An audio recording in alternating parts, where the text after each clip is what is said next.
Okay, so this video looks at how to describe the single transformation that is going to map this triangle A onto this triangle B.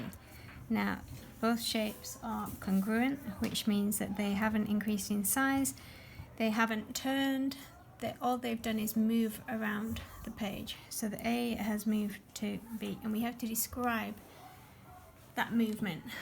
Now, we describe the movement by firstly saying that it is what we call a translation. So when a shape stays congruent and it just moves around the page, we describe it as a translation.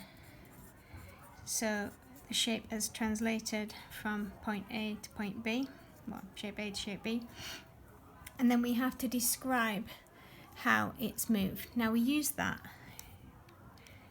by stating a vector. But first of all, we're going to look at how it's moved. So if we take this vertex here and its corresponding vertex on the other shape here, and we look at how it's moved, so it's gone 1, 2, 3, 4, 5 squares to the left, and then from here it's gone 1, 2, 3 squares down.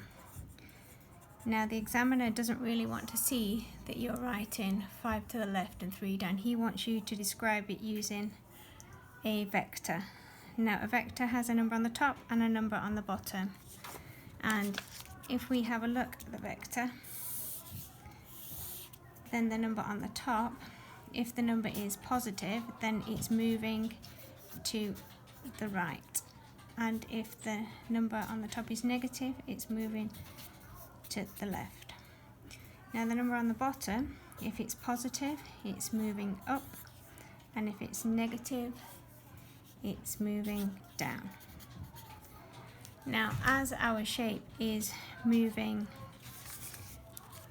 5 to the left and 3 down, that means that if we're describing a movement to the left, we're going to say it's moving -5, which means it's moving to the left, and it's moving 3 down, so we're using it to describe a negative because it's going down 3. So we have to use that vector in our question. So it's -5, -3.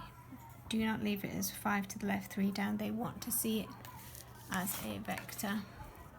So it's been translated by the vector -5, -3.